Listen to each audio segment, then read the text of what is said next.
want to thank Rehana and Siwe for offering me this opportunity. I really do appreciate it.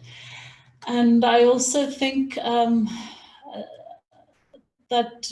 the virus, these circumstances have led us to investigate topics that previously we've been quite reluctant to engage with. So was it last week or a couple of weeks ago, I was invited to give a talk on, or to facilitate a talk on racism within our profession, race and transformation within our profession. And then, you know, around that time, then I got an invitation to speak about healing. And I thought something is really changing. We are wanting now to engage with these very complex topics. And I think that tells us something about the time that we are in. So I've titled my talk, Healing from the Trauma of Divisive Spatial Geographies, Resilience and Anti-Fragility at a Global, National, Local, and Personal Level. And I thank South African Cities Network. I consider them my partners and the people that I report to. So in many ways, I'm feeling at home also in this space, and maybe this is an opportunity for me to join more regularly going forward. I would like to start by speaking about space. I believe that space has power. Space is political. Space is not neutral. Space has meaning. Space tells us, are we valued? Are we important? Do we count? Space can also exclude, humiliate, intimidate, anger, oppress, and traumatize.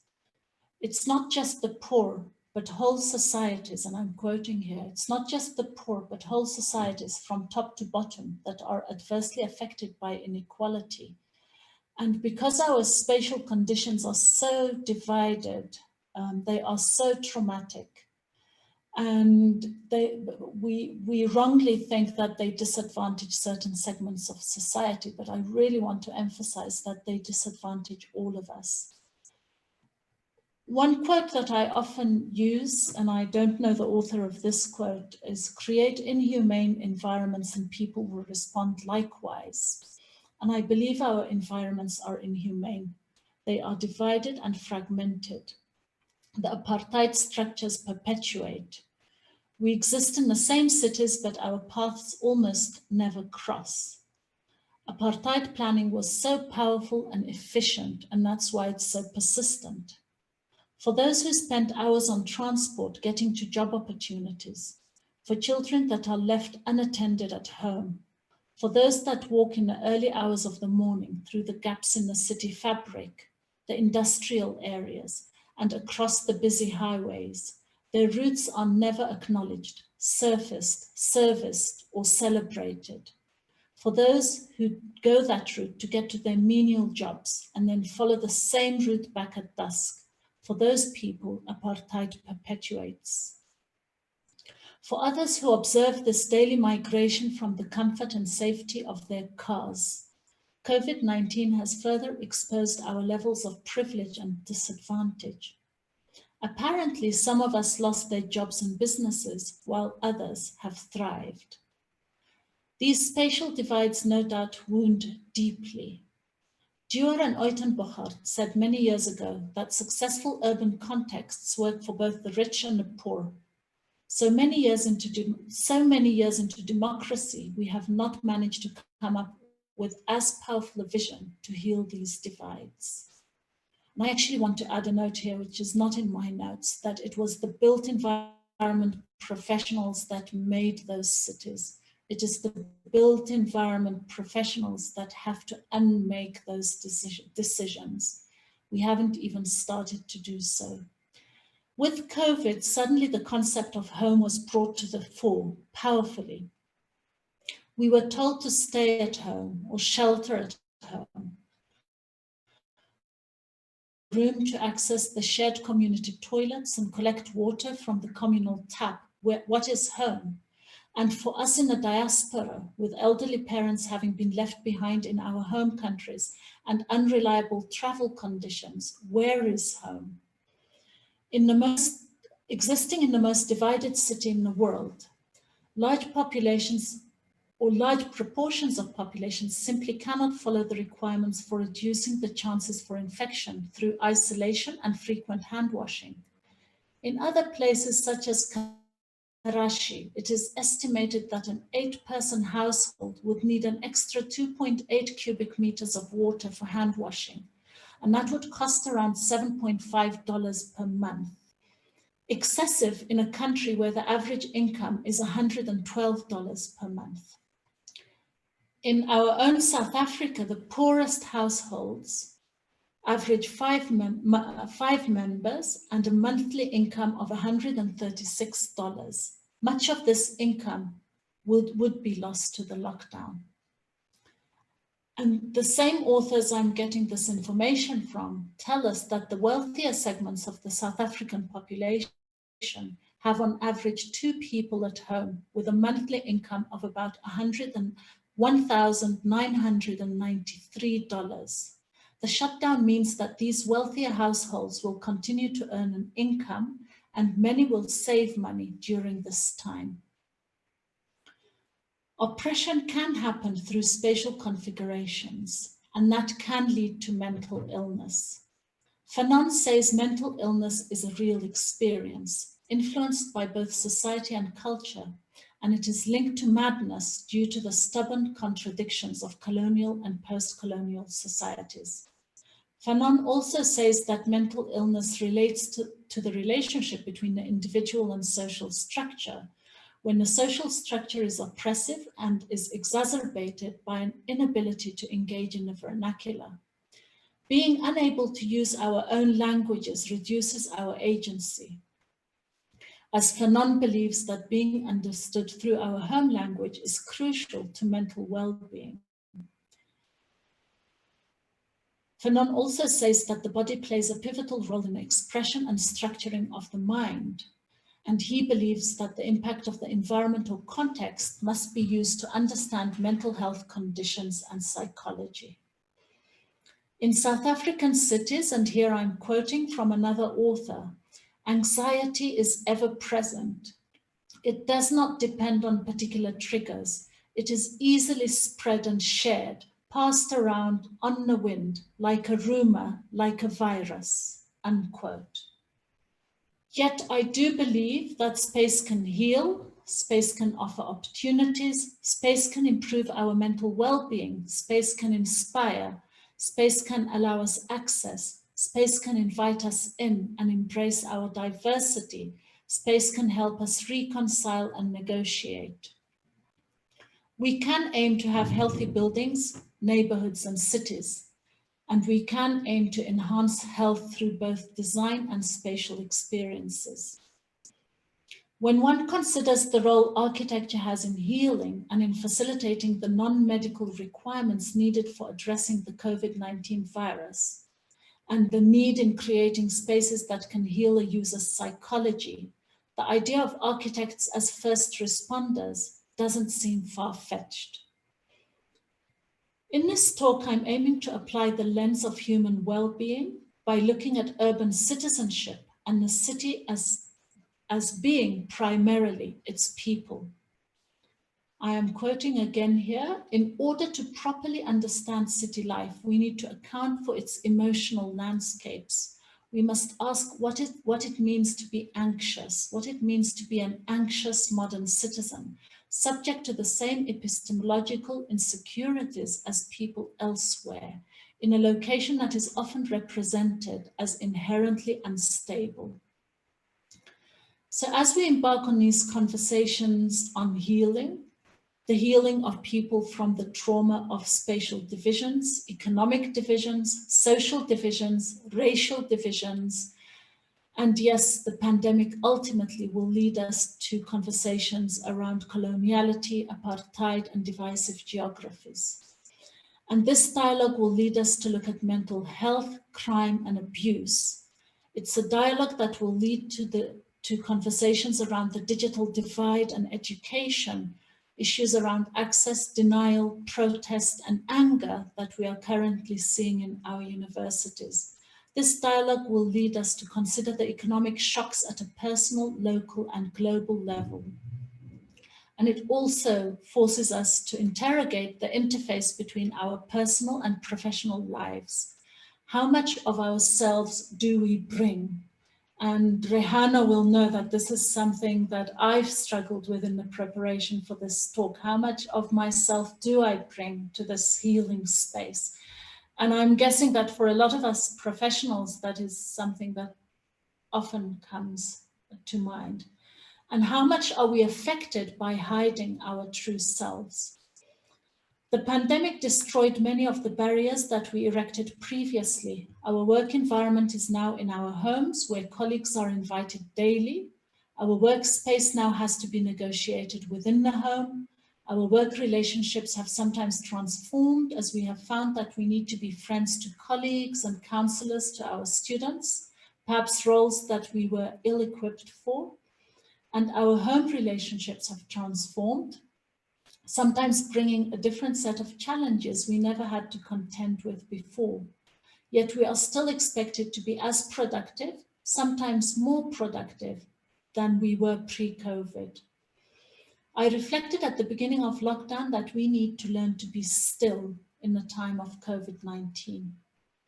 I am quoting here, the COVID-19 pandemic has occasioned a great pause, a fertile suspension that opened up bountiful space and time for deeper wakefulness, unquote.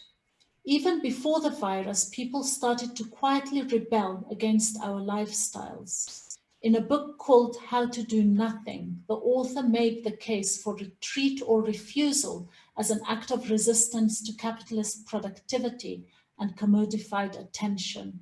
She laid out a plan for holding open a contemplative space against the pressures of habit, familiarity, and distraction that constantly threatened to close it. I myself felt that what we are going through had to happen, that it was inevitable, that life, the very crazy lives that we lead, at some point had to be stopped and interrogated. And I wrote in my notebook at the time that we couldn't be still. We were afraid of being still, and I still believe we are still afraid of being still. And we couldn't deny the reality that the lockdown changed everything. It's changed decisions we've made, places we've settled, words we've said, and values we've held. And we found that past ideas needed to be unpacked, thoughts needed to be restructured, bodies needed to be recalibrated, and emotions needed to be managed. This changes everything. At a professional level, I believe that there was a lack of foresight on our part as built environment professionals, as designers, architects, planners, engineers. How did the majority of us miss the warnings that this pandemic was coming, especially as it was known? I mean, only after it happened, we realized that this was a known fact. And the relationship between disease and planning throughout history is well known and documented. Indeed, one author claims that disease shapes cities. As a researcher in my work and writing and in designing for unknown futures, I have emphasized that our buildings, neighborhoods, and cities need to be developed with a view towards supporting the resilience strategies of communities. The solutions for these communities, I have argued, should be able to accommodate stability and change, the formal and the informal, the unexpected and the unknown. Resilience, I have declared, is the availability of infrastructure and the ability to support a diverse economy, accommodating the informal pavement and street trader, as well as the formal shop or mall. Resilience can be achieved in integrated, beautiful, and dignified environments through good governance and cohesive communities. And one author adds, communities where people check up on each other. I thought that was a beautiful way to describe it. I've often argued that one way to increase the resilience of communities and reduce vulnerability is to distribute control in the built environment and involve everyone in decision-making. I have also argued that equal access, opportunity, and spatial justice is a condition for increasing resilience. And what happened is the COVID virus hit us at a time when those conditions for resilience were just not there. And that's why it hit us so hard. I've also argued that increased resilience means that cities need to be considered as whole ecosystems and not as fragmented pockets of wealth and poverty. So as I said, none of these conditions for resilience were achieved. So how do we address the circumstances and map a way forward for our cities that takes this experience into account? How can we imagine solutions that we have not considered before, knowing full well that our old solutions will fall short? We are now confronted with a situation where our destinies are very intertwined. A collapse in health or economic systems will affect everyone, irrespective of class or income. And I have said earlier that environments work for the rich and the poor.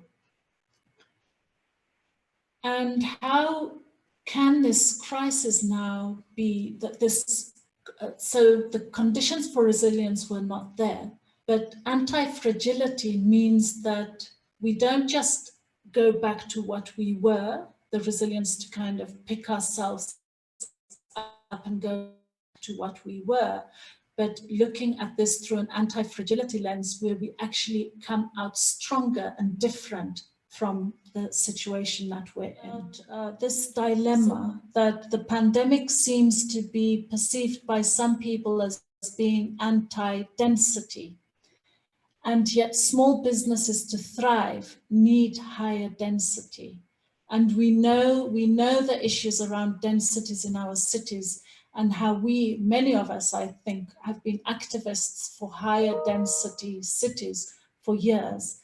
And so this is something where we really need to innovate and come up with ideas where people are still able to maintain their small businesses. And so without going into any detail, I'm just putting it out there as something that we as designers and in the built environment professions need to work very hard to conceptualize new ways of being that take into account the issue of disease and infection. And to use these opportunities, as I said, not just to be resilient in the sense to pick ourselves up and be as we were before the crisis, but rather to reimagine new ways of being and to come out stronger by adopting a lens of anti-fragility. So I think this is an opportunity for us to correct imbalances and finally achieve equity and integration. And I hope I'm not being too idealistic. As we try to make sense of this, as I said, I've moved from, shifted my thinking from resilience to anti-fragility. And I also started to think about anti-fragility at a global, national, local, and personal level, and in our various communities, be they social, religious, or professional. And despite the difficulties, this crisis has also given us incredible opportunities to create new communities and platforms where we feel accepted, welcomed, and embraced, and where our voices may be heard. Now, one change that has happened, and I resonate here between the professional and the personal in this talk, and I'm nearing the end of it. But I've in my own life, one thing that has changed with COVID is that I now actively seek out communities where I was very much a loner before. This has been a major change in my behavior. So I'm going to tell a little bit of personal stories. I was in a meeting the other day where Vuyo, all the names are changed, explained why he had been absent from meetings for the last year. He was sick for many months due to COVID. He's still not 100% recovered. In the process, he lost 2 siblings. Though things are calmer now, for many mornings, I would wake up to messages from friends who have lost friends or family, friends who are depressed, friends who are scared.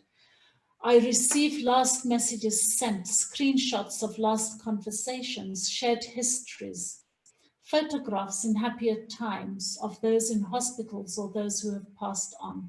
Many of these people I don't personally know. Some of them I do. But for those that I don't personally know, we ask each other for names and we include those people in our prayers. My friend sent me a screenshot of a conversation with someone called Veronica asking, how is Bashir? I don't know Veronica.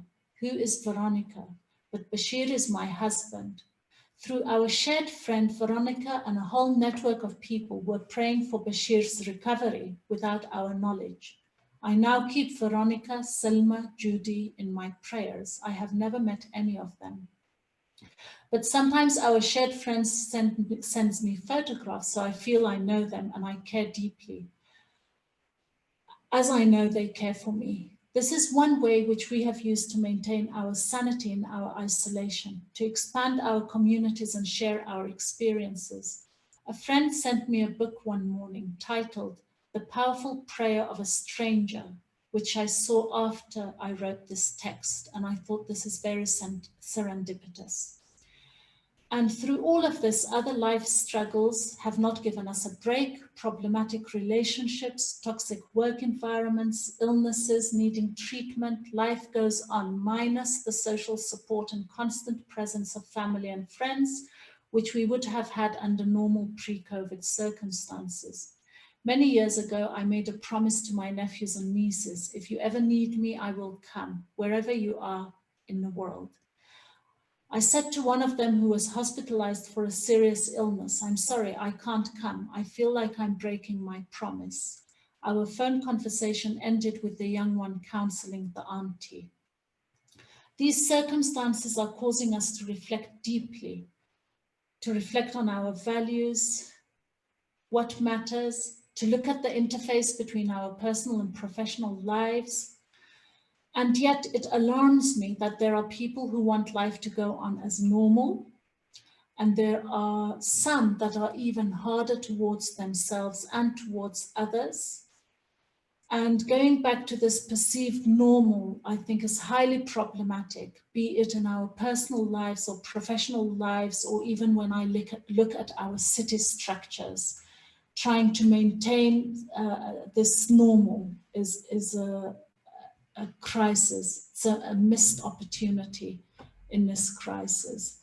And I think it would add to the trauma that we are confronted with currently. We haven't healed ourselves even to have that confidence, to know that we can do that change. We can come with that vision. I mean, those were, and I always take my students pre-COVID to the Apartheid Museum, and we look at that big panel which up on the wall, which has all of the laws that were put in place to make the apartheid city. Well, it didn't happen by chance. It was calculated, deliberate, and there are laws. And to do that over so many years, you must have had a really good vision and a really good idea of the society you wanted to create. And it must have resonated really closely with your value systems. So I mean, one of the things that just absolutely frustrates me is that we as built environment professionals are not coming up with those visions.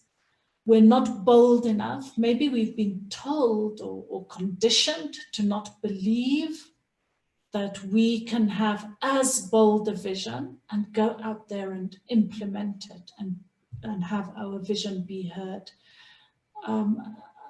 So I don't know. I know I'm jumping from topic to topic, but I think there's so much that we built environment professionals can do to contribute to healing, but we're not bold enough to do it. And yes, so I don't know. Maybe. Amira, as you're speaking, I'm wondering. I mean, who knows how long we keep living like this, as Monique and Kayla had said. But what would it take if we actually used this time and deliberately carved out the spaces to create with the same amount of deliberateness the image, the feel, the actions and the steps that need to be taken for healed cities. We've had a year, and if we had paused and created this circle, this field of built environment professionals who used this time, as you said, rather than chasing each other or feeling chased, and maybe there's still space. Maybe there's still space to keep thinking and creating that community. Whoever devised these cities, or the groups that devised these cities, they were focused. They knew what they were doing, and they did it deliberately, systematically over so many years. And we need that focus and that vision and that deliberate, you know, I want to go to the Apartheid Museum in a transformed city and see the panel of rules and regulations that we have come up with that have undone the spatial divisions. I mean, why am I, as an architect, still subjected to this environment? And why can I not do anything about it? It can, of course, link, and Tandy will know my ideas about that. It can, of course, link strongly to our untransformed institutions. And if our institutions are untransformed, and if ideas like this are not embraced by our institutions, then our professions remain to a great degree untransformed. But it needs a, you know, you need a powerful concept and value systems that are aligned with that concept to achieve that change. And someone, I said to a friend that do you have any ideas for me about this talk? And what he sent me was basically around ethics. And he's here. If he will speak up on that, I'd love that. So I said to him, this looks more like ethics, or, you know, so I tried to weave it in value systems and ethics. But we're needing that. They had, the apartheid planners had a set of beliefs. They had a certain value system, and they had beliefs, and they worked on it, and this is what they ultimately came up with. So we're needing to dig very deep for us to get there. Sorry, I've spoken a lot about that.